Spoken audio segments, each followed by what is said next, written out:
엄마, 내 다리가 이상해. 움직이질 않아. 미국 대학병원의 한 병실. 여기 움직이지 않는 다리를 보며 울부짖는 여성이 있습니다.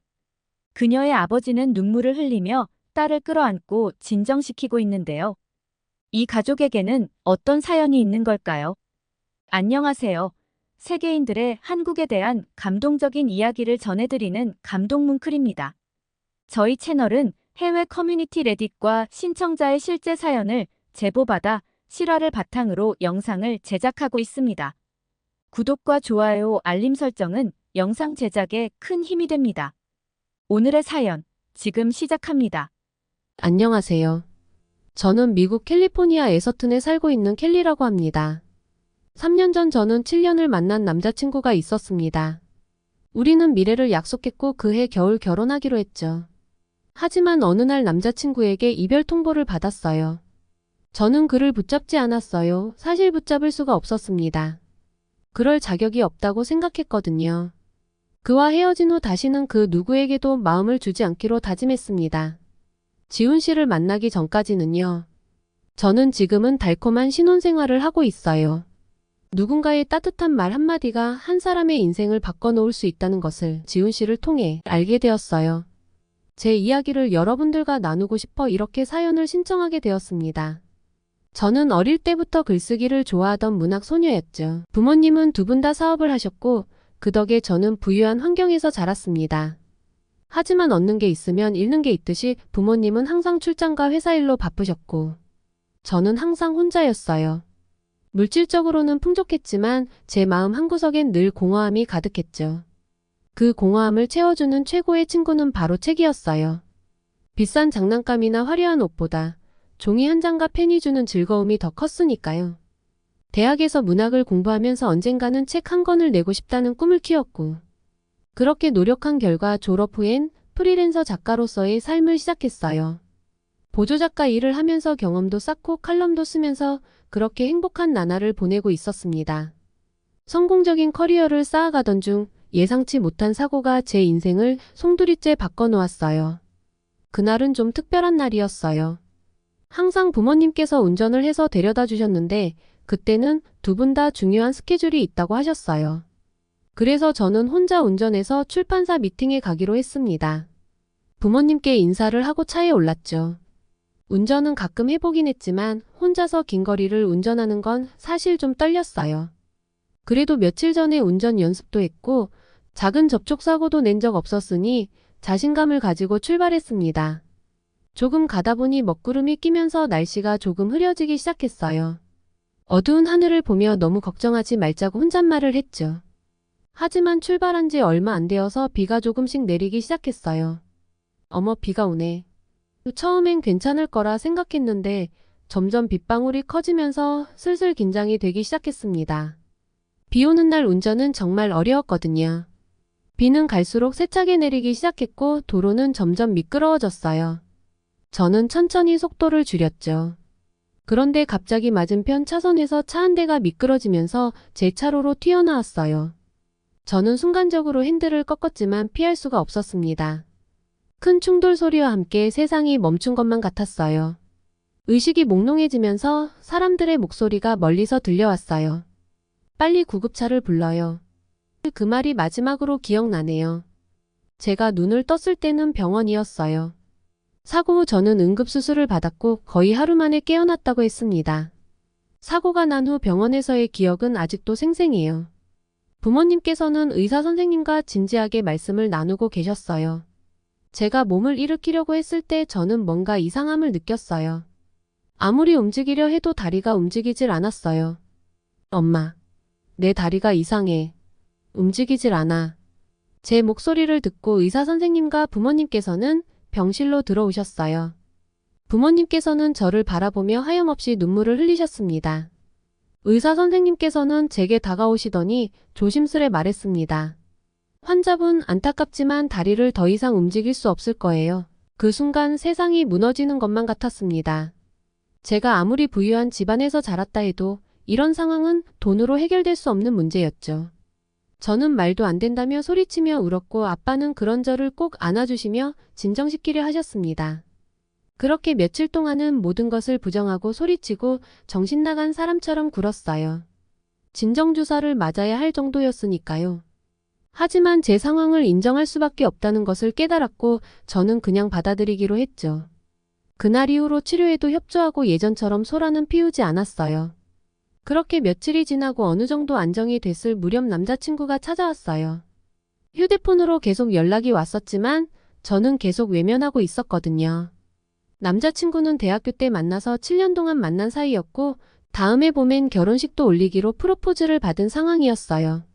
사실 남자친구의 집과 저희 집은 차이가 많이 났어요.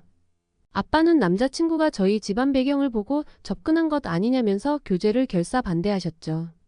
어느 정도 수준이 맞는 사람과 만나야 한다고 늘 말씀하셨어요. 하지만 7년이라는 시간 동안 변함없이 제게 헌신하고 잘 대해주는 모습을 보고 부모님께서도 마음을 여셨어요. 그래서 남자친구에게 회사에 자리를 마련해 주시고 동생들의 학비도 지원해 주셨습니다. 제가 프로포즈를 받아들인 후에는 이제 한 식구나 다름이 없다 생각하시고 그 이후에도 많은 물질적인 도움을 주셨어요. 7년 동안 변함없이 저를 사랑해준 로버트에게 항상 고마웠어요. 어느 정도 마음의 준비와 몸이 회복된 뒤 저는 로버트에게 연락을 했습니다. 그날 오후 로버트가 병실 문을 열고 들어오는 모습을 봤을 때 저는 그가 제 곁을 지켜줄 거라고 믿었어요. 하지만 제 상황을 보게 된 그의 얼굴에는 걱정이나 연민의 흔적은 없었습니다. 그의 눈빛은 차가웠고 입가에는 단호한 선이 그어져 있었죠. 로버트는 한숨을 푹 쉬더니 저를 향해 말했어요. 뭐라고? 하반신 마비? 그러면 평생 휠체어를 타고 생활을 해야 한다는 거잖아. 켈리, 난 이런 상황을 감당할 수 없어. 내가 이렇게 될 줄은 몰랐어. 그의 목소리는 냉정했고 그 말이 제 가슴을 후벼 팠어요. 저는 그가 어떤 일이 있어도 함께하겠다고 약속한 그 사랑을 믿었는데 그 모든 것이 거짓말처럼 느껴졌습니다. 하지만 로버트, 제가 말을 잇기도 전에 로버트는 손을 들어 저를 제지했습니다. 미안해, 켈리. 하지만 난 할 수 없어. 너네 집이 돈이 아무리 많다 해도 이건 너무 힘들어. 그리고는 더 이상 아무 말도 하지 않고 저를 두고 병실을 나갔습니다. 그의 발걸음 소리가 복도를 따라 메아리쳤고 문이 닫히는 소리와 함께 저는 혼자가 되었습니다. 그 순간 제 세상도 함께 닫혀버린 것만 같았어요. 로버트가 남긴 말은 제 마음속 깊이 새겨졌고 그 상처는 쉽게 아물지 않았습니다. 사랑한다고 믿었던 사람에게 버림받다니 정말이지 세상이 무너지는 기분이었습니다. 저는 로버트에게 매달렸지만 돌아오는 것은 차가운 말들 뿐이었습니다. 저희 집안이 아무리 부자라고 해도 하반신마비가 된 저와 평생 살기는 끔찍하다며 본인이 미치지 않고서야 그 고생을 하겠냐라며 다시는 연락하지 말라고 했습니다. 그날 이후 아빠 회사에 출근도 하지 않았고 휴대폰 번호도 바로 바꿨더라고요. 로버트는 아빠 말대로 저희 집안 재력을 보고 저에게 접근했다는 것을 친구를 통해 알게 되었습니다. 병원에서의 치료가 다 끝나고 퇴원을 하고 몇 달이 지나도 로버트와의 이별에 많이 힘들었어요. 물론 그의 입장을 이해 못하는 건 아니었지만 7년이라는 세월의 무게는 저에게는 너무 컸어요. 하지만 시간이 흐르면서 그 경험이 저에게 더 강한 사람이 되라는 메시지로 다가왔습니다. 로버트의 이별이 처음에는 절망적으로 느껴졌지만 결국 저를 더 큰 사랑과 기회로 이끌었죠. 사고 이후 몇 달 동안 저는 모든 것이 끝났다고 느꼈어요. 제가 사랑하는 글쓰기조차도 매력을 잃어버린 것 같았죠. 하지만 시간이 조금씩 지나면서 저도 모르게 마음속 깊은 곳에서 무언가가 저를 다시 일으켜 세우려 했어요. 부모님의 결정으로 저를 아는 사람이 아무도 없는 새로운 동네로 이사 온 것도 한몫을 했죠. 사고 이후 밖에 다니는 것을 꺼리던 제가 새로운 동네에 와서는 부모님과 하루에 한 번은 산책을 했어요. 제 사고 이후 부모님과의 관계도 많이 변했습니다. 부모님께서는 제가 사고 난 게 본인들 탓이라고 하시면서 많이 힘들어 하셨습니다. 그날 저를 혼자 보내지 말았어야 했다면서 자책하셨어요. 그리고 제가 태어난 이후로는 사업, 돈보다 가족을 우선으로 하게 되었어요. 제가 우선순위가 되었고 일을 줄이시고 저와의 시간을 더 많이 가지시려고 노력하시는 것을 알 수 있었어요. 그렇게 몇 달이 지나고 저도 이제 혼자 휠체어를 타고 가까운 거리로의 외출은 할 수 있게 되었습니다. 집에서 얼마 떨어지지 않은 곳에 작은 카페 하나를 발견했죠. 카페에서는 갓 구운 빵과 쿠키 그리고 여러 종류의 티를 팔고 있었어요. 처음 그 카페를 방문했을 때 저는 단순히 창가 자리에 앉아 차를 마시며 밖을 바라보기만 했어요. 사람들을 만나는 것이 두려웠고 대화를 나누는 것조차 부담스러웠죠. 그 카페는 저에게 조용한 피난처와도 같았습니다. 커피 한 잔을 앞에 두고 창밖을 바라보며 글을 쓰는 것, 그게 제 유일한 낙이었어요. 어느 날 카페 주인이 저에게 다가와서 말을 걸었어요. 그의 목소리는 따뜻했고 다정했죠. 커피는 마음에 드시나요? 여기서 자주 글을 쓰시는 것 같아요. 처음엔 그저 고개를 끄덕이며 간단히 대답했지만 그는 포기하지 않고 자주 저에게 다가왔어요. 그런 그의 친절함에 어느새 저는 점점 마음을 열기 시작했습니다. 그의 카페 한켠에는 손님들을 위한 책장이 있었고 거기에는 저도 못 읽어본 세계 여러 나라의 베스트셀러가 가득했어요. 주문을 다 서빙한 그가 책을 읽는 모습을 자주 볼 수 있었어요. 그때부터였을까요? 이상하게 그가 책을 읽는 옆모습에 저도 모르게 가슴이 두근거렸습니다. 그러던 어느 날, 그날도 평소처럼 커피 한 잔에 책을 읽다가 기록을 하고 싶은 문구가 있어서 가방을 뒤졌어요. 항상 가지고 다니던 수첩과 펜이 그날따라 보이지 않았죠. 그렇게 아쉬워하며 다음에 다시 와서 적어가야겠다고 생각했는데 그가 다가왔어요. 그는 제게 작은 노트를 건네며 말했습니다. 메모할 것을 찾고 계신 거죠? 이 노트 사용하세요. 이 책은 저도 좋아하는 책인데 좋은 구절이 많아요. 그는 저를 지켜보고 있었던 거였어요. 그리고 그 말에 제 마음이 움직였죠. 그의 관심과 격려가 저에게 다시 글을 쓰고 싶은 용기를 주었습니다. 저는 그 노트에 제 감정과 생각을 솔직하게 풀어내기 시작했고 점차 제 일상에 다시 색깔이 돌아오기 시작했습니다. 그와의 대화는 점점 더 자주 이루어졌고 그는 제게 더 많은 이야기를 나누고 싶다는 듯이 매일같이 따뜻한 말을 건네주었습니다. 그렇게 우리는 점점 가까워졌고 저는 지훈 씨가 미국으로 이민 온 한국인이라는 사실도 알게 됐죠. 켈리 씨 오셨어요? 당신과 대화하는 것이 제 하루의 하이라이트예요. 점차 카페에서의 시간이 제 삶의 중요한 부분이 되어갔어요. 지훈 씨와의 대화는 처음엔 단순한 인사에서 시작했지만 시간이 흐를수록 더 깊고 의미 있는 주제로 발전했습니다. 우리는 책에 관한 많은 이야기를 나누었고 조금씩 점점 가까워졌어요. 어릴 적 혼자 책과 놀던 아이가 아닌 이제 누군가와 제가 너무 좋아했던 책에 대해 같이 이야기하고 생각을 나눌 수 있다는 것에 너무 행복함을 느꼈어요. 사실 전 남자친구 로버트는 책과는 거리가 있었거든요. 세상에 재미있는 게 얼마나 많은데 매일 책만 붙들고 있냐며 저를 이해할 수 없다는 표정으로 바라보곤 했죠. 하지만 지훈 씨는 달랐어요. 그는 제가 모르는 분야까지 많은 지식을 가지고 있었어요. 제가 정말 대단하다고 감탄할 때마다 지훈 씨는 책에 나와 있는 것을 말해주는 것이라며 쑥스러워했죠. 그와 함께 있을 때면 제 몸은 완전하지 않지만 마음은 점점 더 풍부해지는 것을 느낄 수 있었어요. 그는 제 이야기에 귀 기울이고 때로는 위로가 되어주기도 했어요. 켈리 씨, 오늘은 어떤 글을 쓰셨나요? 지훈 씨가 물으면서 커피를 내려주는 모습을 보며 저는 뭔가를 고백하고 싶은 충동을 느꼈습니다. 사실 오늘은 제 이야기를 좀 썼어요. 저의 과거와 사고 후 변한 제 삶에 대해서요. 지훈 씨는 조심스럽게 제 말에 귀를 기울였습니다.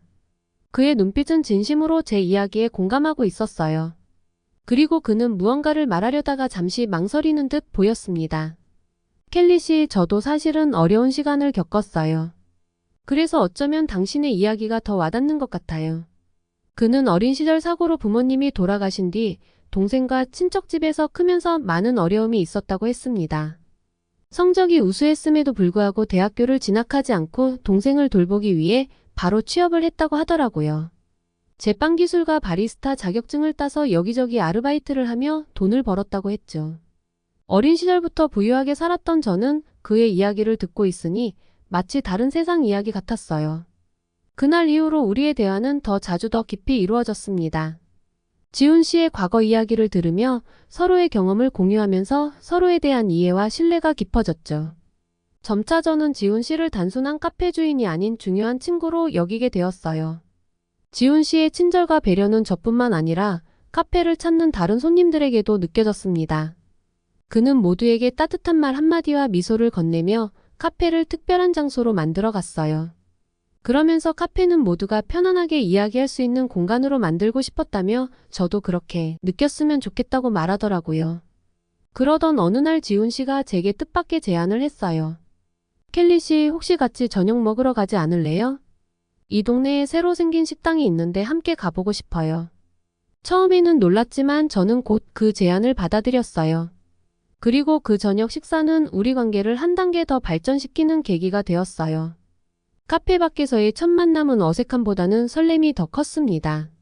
지훈 씨와 함께하는 시간이 점점 더 소중해졌고 저는 제가 다시 살아갈 힘을 얻고 있음을 느꼈죠. 우리는 상황은 다르지만 서로를 이해하고 지지해주는 것이 얼마나 큰 힘이 되는지 깨달았죠. 그와의 사랑을 키워가며 저는 진정한 사랑이란 게 무엇인지 알게 되었어요. 로버트는 제가 사고를 당하기 전까지만 해도 저에게 헌신적인 사람이었죠. 하지만 그는 사랑보다는 제 배경에 더 많은 관심을 가졌어요. 부모님 하시는 사업이 뭔지 꼬치꼬치 물었고 어디에 사는지 하다못해 아빠에게 일자리까지 부탁 좀 해보라며 저를 조종했었죠. 그때는 전 몰랐어요. 그게 다 사랑인 줄로만 알았거든요. 그는 오직 자기 자신만의 이익을 위한 이기적인 사람이었어요. 게다가 제가 하반신 마비 판정을 받자 저를 버렸죠. 지금에 와서 생각해보면 그가 얼마나 자기중심적이었는지 알 것 같아요. 과연 저를 사랑하긴 한 걸까요? 반면 지훈 씨는 전혀 달랐어요. 그는 저를 있는 그대로 받아들였고 저의 배경이나 재산에는 전혀 관심이 없었어요. 제 부모님이 누구인지 재산이 얼마나 되는지는 궁금해하지도 않았어요. 켈리, 당신은 당신 그 자체로 소중해요. 당신의 이야기와 당신의 마음, 그게 저에게는 제일 중요해요. 지훈 씨가 저에게 해준 말들은 정말 진심에서 우러나왔고 저는 그의 말 한마디 한마디에 마음이 따뜻해졌어요. 지훈 씨의 사랑은 조건 없이 저를 향한 것이었어요. 그는 저의 장애를 문제 삼지 않았고 오히려 저를 더욱 강하게 만드는 힘이 되어 주었습니다. 카페에서의 우연한 만남이 이렇게 큰 의미를 갖게 될 줄은 몰랐어요. 지훈 씨와 함께라면 어떤 어려움도 함께 극복할 수 있을 거라는 믿음이 생겼죠. 로버트와의 이별은 그 당시엔 큰 아픔이었지만 지금 생각하면 오히려 다행이라는 생각이 들었습니다. 지훈 씨 덕분에 진정한 사랑이 무엇인지 알게 되었어요. 그리고 그 사랑 덕분에 저는 다시 일어설 수 있게 되었어요. 그 누구도 이런 제 모습을 보고 사랑하지 않을 것이라는 두려움은 사라졌습니다. 지훈과의 대화는 제 삶에 새로운 색과 영감을 주었고 그의 따뜻한 말 한마디가 제 마음을 치유해 주었어요. 사랑에 대한 확신이 생긴 뒤 저는 지훈 씨를 부모님께 소개했습니다. 부모님께서는 왜 동양인과 결혼을 하려고 하냐면서 로버트처럼 제 배경을 보고 접근한 것일 거라면서 반대를 하셨어요. 하긴 로버트가 7년이란 세월 동안 부모님과 저를 속인 일을 생각하면 지훈 씨를 보고 오해하실 수 있을 거라고 예상은 했어요. 부모님께서는 고아의 대학도 못 나온 동양인 남자와 결혼시키려고 저를 애지중지 키운 게 아니라면서 화를 내셨어요. 비록 제가 하반신마비지만 아무리 못해도 지훈 씨보다 훨씬 좋은 조건의 남자와 결혼할 수 있다며 당장 헤어지라고 하셨죠. 하지만 저는 지훈 씨는 로버트와는 다르다며 부모님을 설득했어요. 저를 진심으로 사랑해주는 사람은 이 사람뿐이라고 말을 했죠. 그렇게 몇 달이 지났고 자식 이기는 부모는 없다는 말처럼 부모님은 저희 결혼을 허락해 주셨어요. 저희는 결혼을 하게 됐고 지훈 씨는 부모님 도움을 받지 말고 우리 스스로 살아가자고 했죠.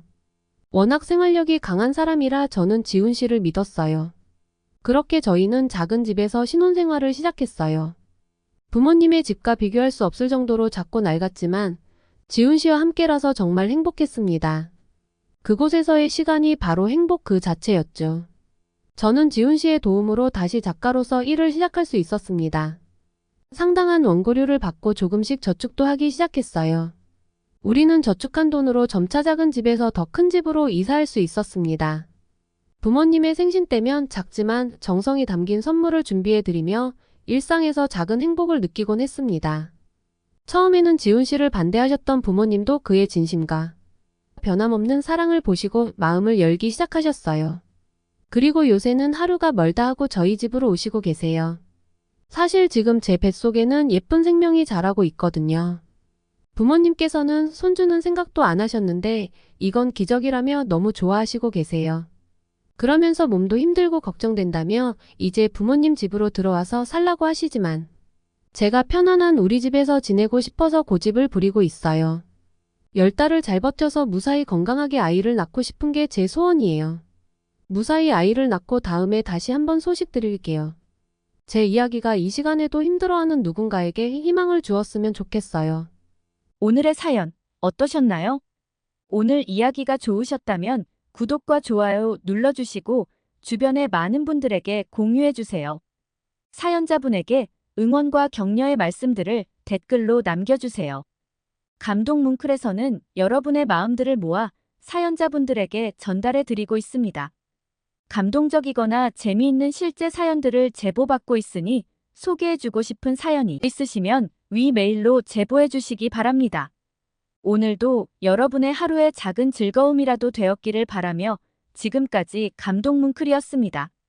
구독과 좋아요는 영상 제작에 큰 힘이 됩니다. 끝까지 시청해 주셔서 감사합니다. 다음에 더 좋은 영상으로 찾아뵙겠습니다.